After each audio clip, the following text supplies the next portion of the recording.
Now, today is a wonderful day here on the campus of the University of Healing. We're living in the Absolute Monastery here, and we're learning all of the principles that make life go round and that make life wonderful. We're learning all of the values that make our life fulfilled and make our life feel like it's something really worthwhile. And I'm just looking here because Anita was saying that she could see the sparkle in my eyes here. And can you see the sparkle in my eyes here? Well, I can see my guess a little bit. But that's really important. So, what are you thinking about? Anita's thinking about Ruby here. Anita's thinking, how can I train Ruby to chase after this bag and bring it back and let it loose for me, and I give her a treat, and then I throw it again and she brings it back and give her a treat. I throw it again, she brings it back and I give her a treat. I throw it again, she brings it back and I give her a treat. Now, what is this repetition all about? The repetition is learning new habits, learning new ways to conduct your life. Now, how about you? I feel totally tied in a knot here because I can't look at the rest of you around the room, because if I do, I'm looking away from the camera. And I'm supposed to look at this little red light over here, this little red dot. So what's going on in this world when you're tied to something like the camera? What does Neil deGrasse do when he is in front of the camera? He has the camera go with him. He has the camera facing him. He has the camera. He is running the camera. The camera is not running him. And it's a very interesting thing to think about. Now, what are you running? You see these pictures here, as tiny as they are on my iPhone, are going to be big pictures, a full screen, 60-inch screen that we got up here. And then you'll really see everything. Then you'll really see all of the the dots and commas and punctuation marks. So we want to always be very careful that we're doing things at our highest and our best. Life is like that. We have the opportunity to do our highest and best at all times and come forth as a shining knight wearing our shining armor. And it was just like in one little discussion on science on the internet, they had this fellow going out there and he was saying, now, what would happen if you put a person inside a suit of armor, and you put him inside of a rubber suit, and you put him inside of he was naked, and you put him inside of something else, and then he was hit by a bolt of lightning. What would happen to him? Well, all of the participants were rather reluctant to be there, so they didn't. They had dummies inside there. Well, the bolt of lightning tore apart the rubber. It tore apart the other ideas that they had pulled, but the suit of lightning was just wonderful. Thank you. Oh, the suit of lightning was just perfect because the lightning struck the suit of armor and it went around the person's body and didn't hurt him in the slightest. Now, we have all sorts of ways of learning about these things. We have all sorts of ways of learning about science and learning about what's going on in the world. And if we are going to learn what's going on in the world, we have to keep our eyes open. We have to keep our ears open. And we don't say, oh, that's not very positive, or that's not very good, or that's not very right. Pick out the good things in it. Have you ever been to the seashore? Have you ever been to the seashore? Yes. Well, thank goodness you're alive. Okay, you're at the seashore. What did you go to the seashore for? Because she picked seashells from the seashore. Now, did you go to find beautiful shells in the sand, in the seashore? Yes. Sure you did. And how did you do it? You had to kick around the sand a little bit to uncover them because the waves kept covering them up and uncovering them. And so you took the seashells that were beautiful, but you had to look for them. And you had to look for them the way they had to be found. And around it were crabs, and around it were spiked little fish that had thorns in them and get into you and give you a problem. So you had to get around these negative things, but you didn't call them negative. You call them just other things that were in the ocean, who live in the ocean and enjoy the ocean. And so you're not going around saying, I'm getting rid of the bad, or I'm getting rid of the ugly, or I'm getting rid of the area that I'm not interested in having. You're only looking for what? For the good. Seashells. You're only looking for the good. You're only looking for the seashells. And because you're only looking for the seashells, what are you going to find? Seashells. Seashells. And are you going to find beautiful seashells, or just ones that everybody else has picked over already? No, the waves are always bringing in new ones. They're always uncovering new ones. They're always revealing new ones. You go there and you find new ones. And little children go there and find these beautiful seashells, and adults go there and don't even see them. How come? Oh. Because the little children expect to find them there. They expect that ocean floor is cluttered with seashells just for them, seashells that are going to make them happy, seashells that are going to give them the feeling that everything in life is fantastic. And that's what it's all about. And that's all that it's all about. Yeah, because I don't have my glasses on, I have to lean that far forward to read the number on the screen, which is telling me how many minutes we're going. But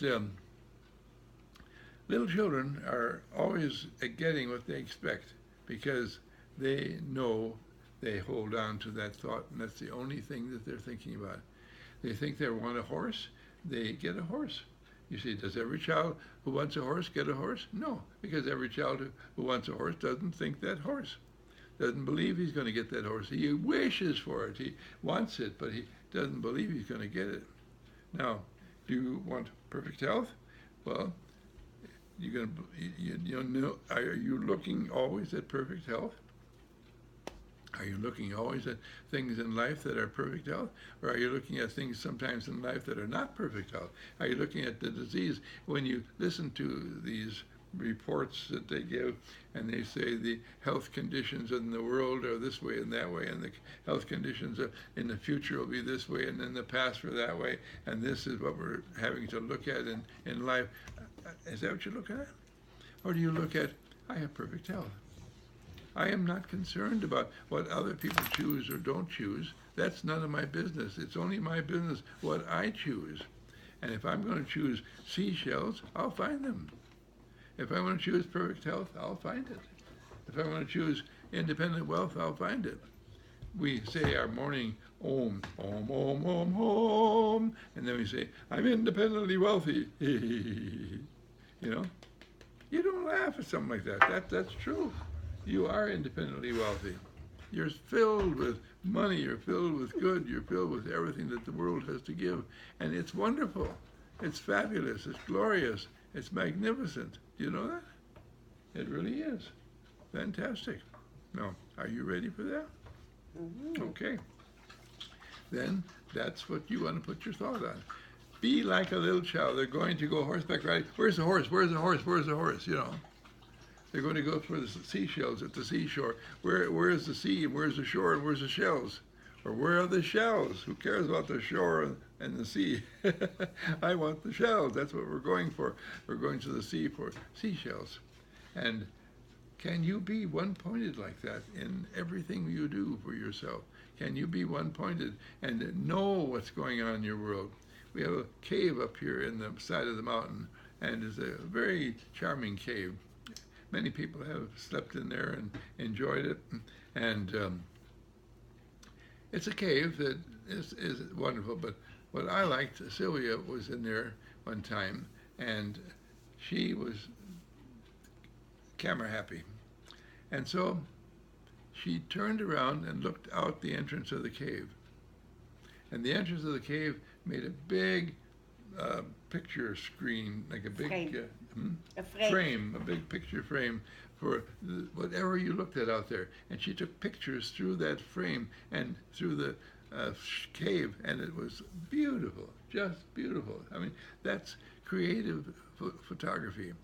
That's creative picture. She won pictures around campus that would tell the story of the beautiful places we have on campus where you can go and meditate and find beautiful spots to look at and feel just uplifted. And you can do that too. Now, with Anita, we have another problem. With Anita, everything she looks at, she says, I like it.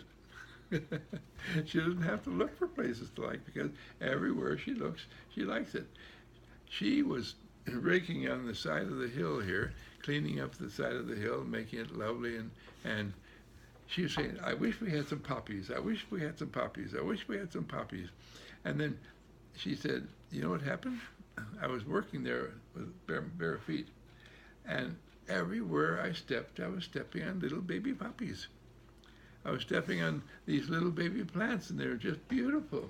And if I am up there with my boots on or something like that, I don't see them. But with my bare feet, I just saw them everywhere. Now, Anita took her basket, and she wanted to go and get some poppies, some plants, and plant them. And so she did. She went out and she planted them. And then she came back here, and she says, now where should I put them? And she looked across her hillside, and the hillside was already strewn with tiny poppies coming up. And there'll be a lot more. This is a season for poppies, and of course we've got good rains and we've got good everything for them. So we've got whatever any of us. Now Ellen goes to the bank, and she says to the bankeress, I guess what you'd call a woman banker, how much money do I have in my account? And the woman bankeress says, which account, you know? And Ellen says, well, all of them, each of them, individually. And so the bankeress brings out the records and says, this is what you got here, and this is what you got here, and this is what you got here. And Ellen says, oh, that's nice. That's nice. We're very wealthy. We're independently wealthy. Things are going along just fine. Things are going along beautifully.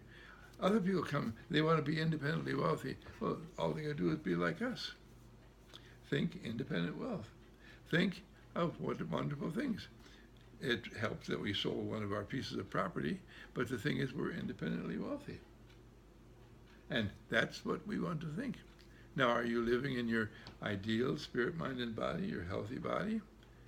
Well, if you do, anytime you feel a little crick in your neck or whatever, you say, I'm holding perk, and you straighten out, and you reach down and touch your toes, and then you reach over backwards and touch your toes with your fingertips, or you heel with your fingertips. Ha, ha, ha, ha, ha. And then you say, how athletic, how wonderful. But the thing is, can you do that? Can you play these games? Can you play the game of checkers and win? Or do you think that you have to lose because it's no fun always winning? Well, don't worry, you won't have that problem. You won't always be a winner, because every time you think, I wonder how good they are, can they beat me? And they'll beat you. But you go in there and you say, I'm going to play my outstanding game. I'm going to be outstanding in everything I'm doing. And then you'll have that. You see, all of us have the opportunity of being kicked around by experiences and by how other people think and feel and act.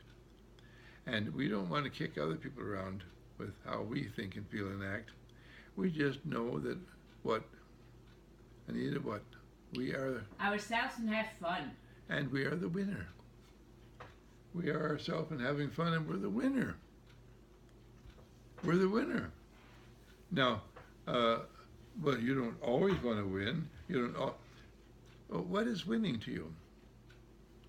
If you were a golfer, you're here at the tee, and then this is the green over here where they have the hole. You want to put the ball from the tee to the hole here. But you don't know how long a stroke you have, so you shoot it as straight toward that hole as you can.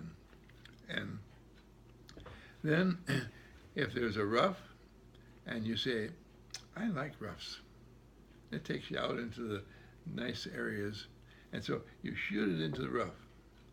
And then you have a photographic picture of it in your mind right where it is. And you walk right to it. And you don't have to think, where is it? You just walk right to it.